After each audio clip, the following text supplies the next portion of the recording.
नमस्कार, म क्षितिज सुवेदी। तपाईलाई यो क्लासमा न्युमेरिकल सल्भ गराउँदैछु। यहाँनेरि यो प्रब्लम रिलेटेड टु चाहिँ प्राइसिङ थ्योरी है, प्राइसिङ अन्डर ओलिगोपोलीमा छ। प्रिभियस क्लासमा हामीले कार्टेल मोडल अन्तर्गतको हैन जोइन्ट प्रॉफिट मैक्सिमाइजेसनको कुरा गरेका थियौँ।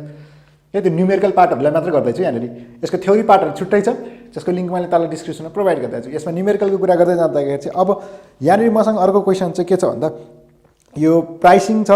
लिडरशिप है, लिडरशिप अनुसार भनेको प्राइस लिडरशिप अन्तर्गतको क्वेशनमा मसँग यहाँनेरि फर्स्ट क्वेशन यहाँनेरि मैले गर्न लागेको के छ भन्दा suppose there are 5 small firm in oligopoly market, one of them being a dominant one. The market demand function is given as QM equals to 200 minus 2P and पछि total market demand हो, and supply function of 4 small firm together is given as Q equals to 20P, so 20 plus P छ। The cost function of a dominant firm reads as the total cost of dominant firm भनेको त TCD equals to 100 plus 12Q plus 0.25Q square. Based on this information, calculate price and output of dominant firm. त्यसपछि भनेको छ compute total market share of 4 small firm after dominant firm fix its price. अनि third भनेको छ in which condition small firm will ready to accept the price leadership to dominant firm. अनि can dominant firm remove the business existence of small firm from the market, give reasons भनेको छ। अर्कोमा त भनेको छ explain the concept of kinked demand curve model भनेको छ। यो kinked demand त हामी kinked curve त हामी सेपरेट क्लासमै गर्छौँ, यसको न्युमेरिकल पनि गर्छौँ है। भनेपछि अब यो क्वेशन सल्भ गराउँछु है। यदि च्यानलमा नयाँ हुनुहुन्छ र च्यानललाई सब्स्क्राइब गर्नुभएको छैन भने फर्स्टमा सब्स्क्राइब गर्नुहोस् है। अब त्यसपछि यो भन्दा अरु है, यो बाहेक अरु क्लासहरुको भिडियोको लिंक मैले तल डिस्क्रिप्सनमा प्रोभाइड गर्दै छु, त्यहाँबाट तपाई हेर्न सक्नुहुन्छ। अब यो प्रब्लम सल्भ गर्दै छु। अब यो प्रब्लम सल्भ गर्नुभन्दा अगाडि अलिकति म थ्योरी कन्सेप्टतिर जाँदै छु। यहाँनेरि हामीसँग के हुन्छ नि प्राइस लिडरशिपमा हामीसँग यहाँनेरि तीनवटा टाइप छ। Price leadership by low cost firm. अब लो कस्ट फर्म भनेको सपोज यहाँ ए र बी दुईटा फर्म छ भने जसको चाहिँ कस्ट कमी हुन्छ नि टोटल कस्ट, त्यसले चाहिँ लिडरशिप गर्छ। सपोज यो TC A is less than TC B भयो भने प्राइस लिडरशिप कसले गर्ने भन्दा यसले डिटरमाइन गर्छ र यसले चाहिँ के गर्छ हाई कस्ट फर्मको यसमै गएर फलो गर्छ। अनि पछि यसको है, यसको हामीले टोटल कस्ट अनुसार मार्जिनल कस्ट अफ ए बाट चाहिँ हामी के गर्छौँ त भन्दा मार्जिनल रेभेन्यूसँग बराबर गरेर अनि पी सेटअप गर्छौँ। यो फलो गर्छ कसले, अनि बीले हाई कस्टले के जो लो कस्टमा हुन्छ हैन त्यसले चाहिँ के गर्छ प्राइस लिडरशिप गर्छ। अब हुँदाखेरि त प्रॉफिट मैक्सिमाइजेसन केस भने त के भन्दा त्यही marginal cost equals to marginal revenue हो हैन, दुईटाको बराबर हुनु पर्यो। मैले न्युमेरिकली गइरहेको छु यहाँनेरि। भनेपछि त्यो कन्डिसनमा चाहिँ मार्जिनल कस्ट र मार्जिनल रेभेन्यू चाहिँ कसको चाहिँ भन्दा मार्जिनल कस्ट जुन लोमा छ त्यसको चाहिँ युज गरिन्छ है। अनि त्यसपछि यसमा दुईटा टाइप्स हो, firm with equal market share भन्छ। जस्तै यहाँनेरि एले जति प्रोड्युस गर्छ क्यूए इक्वल्स टु क्यूबी, दुईटैको क्वान्टिटी सेम भयो भने firm with equal market share भयो। अब दुईटाले बराबर गर्दैन, फरक फरक टाइपको क्वान्टिटी गर्छ हैन। त्यो कन्डिसनमा अब क्यूए र क्यूबी को भ्यालु फरक फरक छ भन्यो भने चाहिँ यो कन्डिसन चाहिँ के हो त market with unequal market share भयो। अब price leadership by dominant firm second टाइपमा जाँदा चाहिँ के हुन्छ नि price leadership by dominant firm. Dominant firm भनेको ठुलो फर्म जसको चाहिँ अब यहाँनेरि जसले चाहिँ के गर्ने भयो त प्राइसिङ उसले सेटअप गर्ने। अनि फलोवर्स फर्म भनेको स्मल फर्मले चाहिँ के गर्छ उसलाई फलो गर्छ। त्यही भएर यो केसमा चाहिँ के हुन्छ नि अब हामीले कसको अनुसार गर्छ भन्दा यो marginal cost of dominant form चाहिँ के हुनु पर्यो त मार्जिनल रेभेन्यू अफ डोमिनेन्टसँग जाने हो क्या है। अनि पछि यो कन्डिसन अनुसार कुरा गरिन्छ प्राइस लिडरशिप बाइ डोमिनेन्ट फर्ममा। त्यहाँनिर क्वेसनले मेन्सन गरिरहेको पनि हुन्छ तपाईँले डोमिनेन्ट फर्म भन्दै स्मल फर्म डोमिनेन्ट फर्म। अनि टोटलमा मार्केटको यो क्वान्टिटी डिएम छ, स्मल फर्मले चाहिँ यस क्वान्टिटी के गर्छ डिमान्ड गर्छ भनेपछि अब यो डोमिनेन्टले कति गर्छ त डोमिनेन्टले गर्छ टोटल मार्केटमा स्मलले कति सप्लाई गर्छ त्यो घटाइदियो भने बाँकी सबै कसको डोमिनेन्ट फर्मको। अनि यो ब्यारोमेट्रिक प्राइस लिडरशिप भनेको चाहिँ कस्तो भन्दा ब्यारोमेट्रिकमा चाहिँ अब सबै त्यो फर्महरूले चाहिँ के गर्छ नि एउटा कुनै जसलाई चाहिँ गुड नलेज हुन्छ नि है मार्केटको बारेमा चाहिँ मार्केटमा कस्तो कन्डिसन हुन्छ त्यसले के प्रभाव पार्छ भनेर एउटा जसलाई चाहिँ धेरै राम्रोसँग नलेज भएको इन्फर्मेसन भएको फर्म हुन्छ त्यसले जस्तो प्राइस गर्छ त्यसलाई नै फलो गर्छ केमा ब्यारोमेट्रिकमा चाहिँ। भनेपछि एउटा लिडर टाइप हुन्छ है। जस्तो यो फर्मलाई चाहिँ तपाईँको मार्केटको राम्रो ज्ञान छ भनेपछि अब यसले जस्तो प्राइस सेटअप गर्छ अरूहरूले के गर्छ अरू फर्मले यसलाई फलो गर्छ ब्यारोमेट्रिकमा। अब यो क्वेसन सल्भ गर्छ है। यो क्वेसनमा गिभनदेखि कुरा गरौँ। अब के भन्यो त्यसले भन्दा suppose there are 5 firms in oligopoly market, one of them being dominant one, the market demand function is given. Total market demand हो क्या यो टोटल मार्केट डिमान्ड, यसलाई डिएम भनेर लेख्यो। यो भनेको छ त 200 माइनस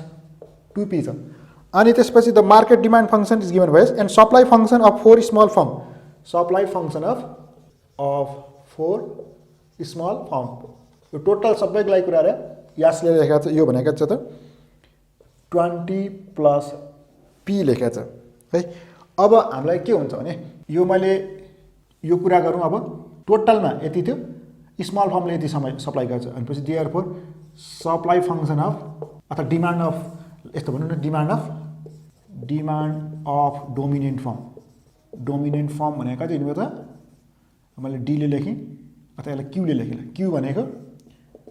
भनेको नि हो टोटल डीएम थियो त्यसमा स्मल फर्मले एस गर्छ भनेपछि त क्यू भनेको आउनु भयो के त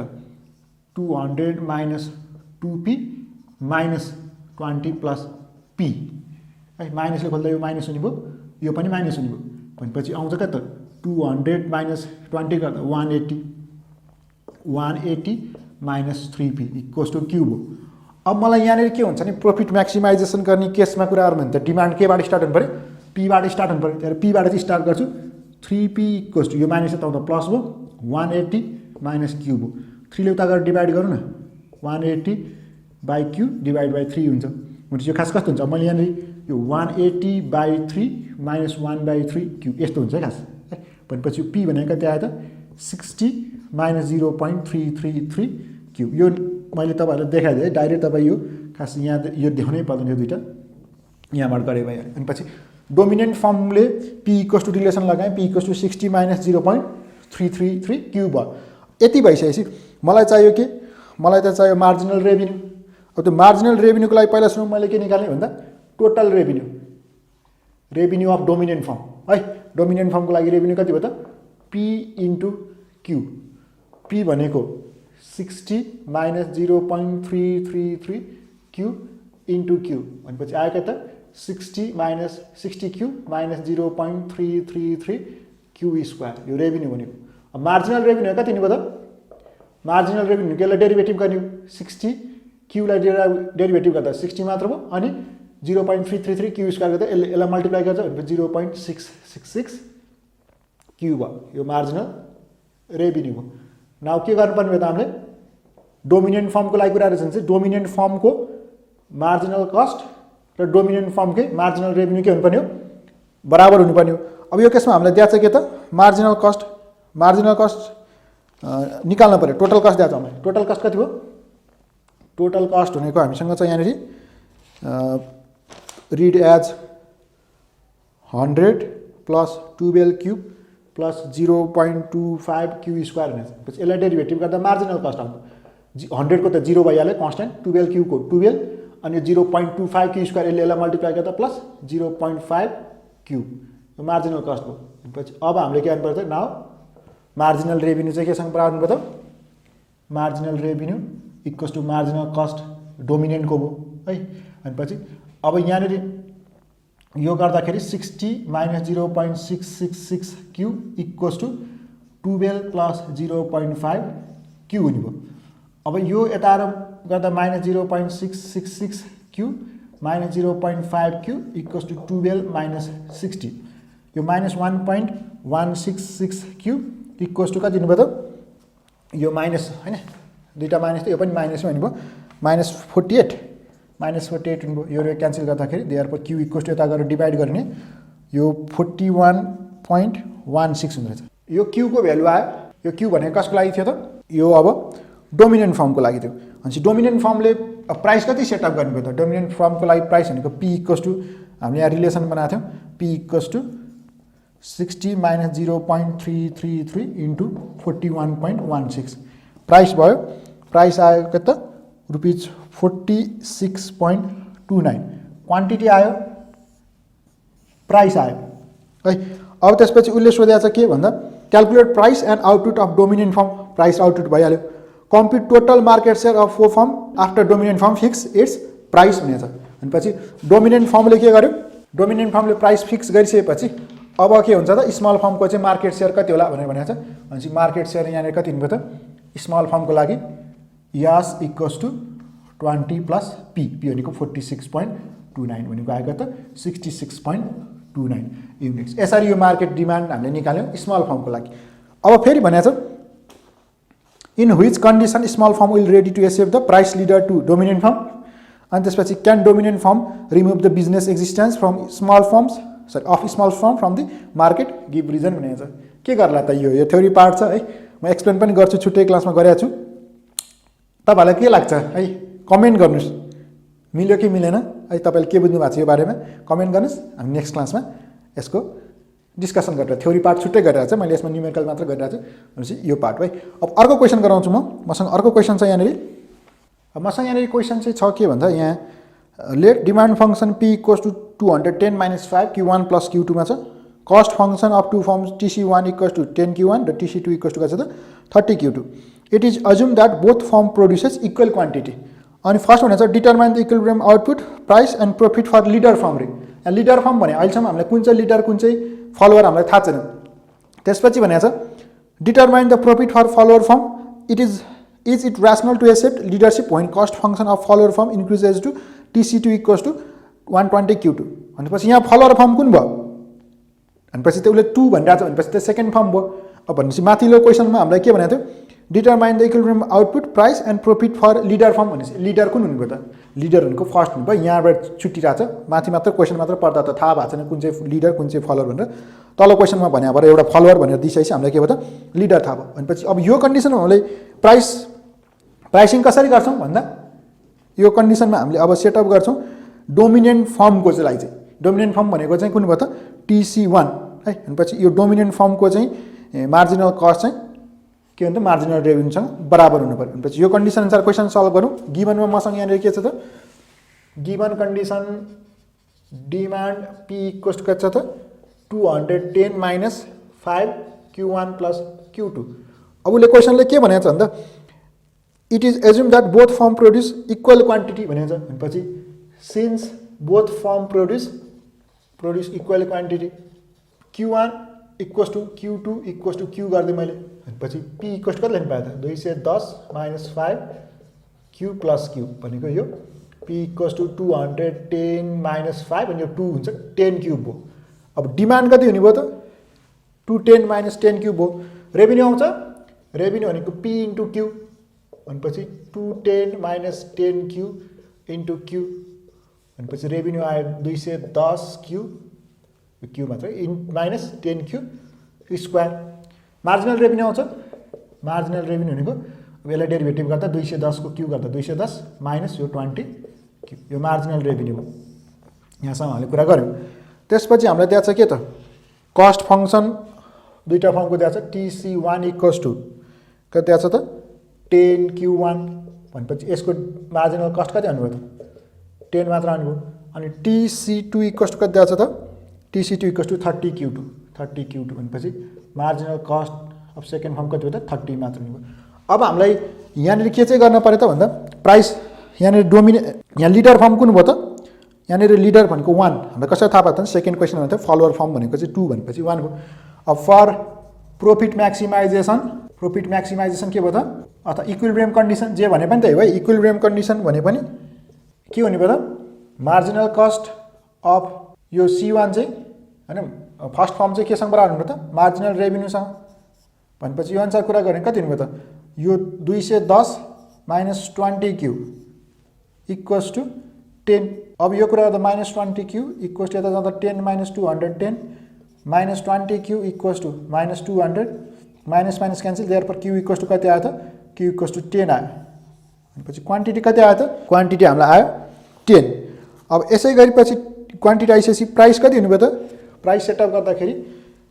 प्राइस p इक्वल्स टु यहाँनिर लर फंक्सनल राख्दौँ 210 - 10 * 10 है यो फंक्सनल राख्दै प्राइसको भनेपछि यो आएको त रुपीज 110 अब त्यसपछि हामीलाई सोधेले के त determine equilibrium output price and profit for leader firm अब त्यसपछि प्रॉफिट पाइ इक्वल्स टु कति हो त रेभेन्यू माइनस कस्ट अब रेभेन्यू कसरी आउँछ रेभेन्यू भनेको p * q माइनस c भनेपछि यहाँनिर p * q minus c p भनेको छ प्राइस भनेको 110 क्वान्टिटी भनेको छ 10 माइनस c भनेको छ त c भनेको यहाँनिर हामीसँग यो 10 Q1 भनेपछि 10 इन्टु Q1 Q1 भने हामीसँग कति आयो त 10 आयो भनेपछि यो कति आयो त 1100 माइनस 100 भनेको ₹1000 भयो। यसै गरी सेकेन्डमा सोधेको छ determine the profit for follower firm भनेको छ फर्स्टमा प्रॉफिट फर फलोअर फर्म। अब त्यसपछि बी नम्बरको लागि प्रॉफिट फर फलोअर फर्म भनेपछि यसको लागि कति हुने त प्रॉफिट पाई इक्वल्स टु यसको नि त रेभिन्यू माइनस कस्ट भयो। रेभिन्यू भनेको P into Q minus C भनेको अब कस्ट हामीले निकालिहाल्छौँ यहाँबाट। अब के भनेको छ सुरुवातमै क्वेसनले इक्वल क्वान्टिटी प्रोड्युस गर्छ भनेको छ भनेपछि इक्वल क्वान्टिटी भनेपछि हामीसँग यहाँ के हुने भयो त 10 वटै सामान भइहाल्यो। प्राइस अब के हुन्छ जो लिडरले के गर्छ लिडर फर्मले सेट गर्छ फलोअरले त्यही फलो गर्ने हो भनेपछि इन्टु यो 10 वटा क्वान्टिटी भएको थियो प्राइस भनेको त्यही 110 नै भइहाल्यो माइनस कस्ट भनेको चाहिँ यहाँ कति छ त 30 क्यू भनेपछि 30 इन्टु क्यू भनेको 10 क्यू भनेको 10 भइहाल्यो भनेपछि यो कन्डिसन गर्दाखेरि चाहिँ आयो के त 1100 माइनस 300 गर्दा 800। अब यही केसमा सेकेन्डमा के भनेको छ त्यसपछि फेरि फुल स्टप पछि भनेको छ is it rational to accept leadership when cost function of follower firm increases to TC2 equals to 120 Q पछि if cost of follower firm increases to कति छ त TC2 इक्वल्स टु 120 क्यू 2। अब यहाँनिर के हुन्छ नि फलोअर भनेपछि फलोअरको प्राइस बढेर केही कस्ट बढेर केही फरक पर्ने होइन किनभने डिटरमाइन त कसले नै गर्छ डिटरमाइन त लिडरले नै गर्छ। लिडरको कस्ट फङ्सन चेन्ज भएको नयाँ प्यारामिटरहरू आउँथ्यो होला क्युपी होइन। अब यहाँ त फलोअरको भएको थियो फलोअरले त केही फरक पर्ने भनेपछि यो ठाउँमा प्रॉफिट निकाल्नु न प्रॉफिट कति आउँदो रहेछ यो कन्डिसनमा PQ minus C R minus C भने जस्तै यो अहिलेको जस्तै। अब पी भने अहिले कति भयो त पी भनेको सेम यो नै हो पी भनेको 110 क्वान्टिटी कति भयो 10 नै भयो तर यहाँ कस्ट चाहिँ के हुने भयो त फरक हुने भयो कस्ट भने चाहिँ 120 इन्टु 10 हुने भयो क्या भनेपछि यो 1100 माइनस 1200 गर्दा त कति आयो माइनस 100 भयो भनेपछि लस भइरहेछ। अब लस भयो भने के फलो गर्नु राम्रो भयो त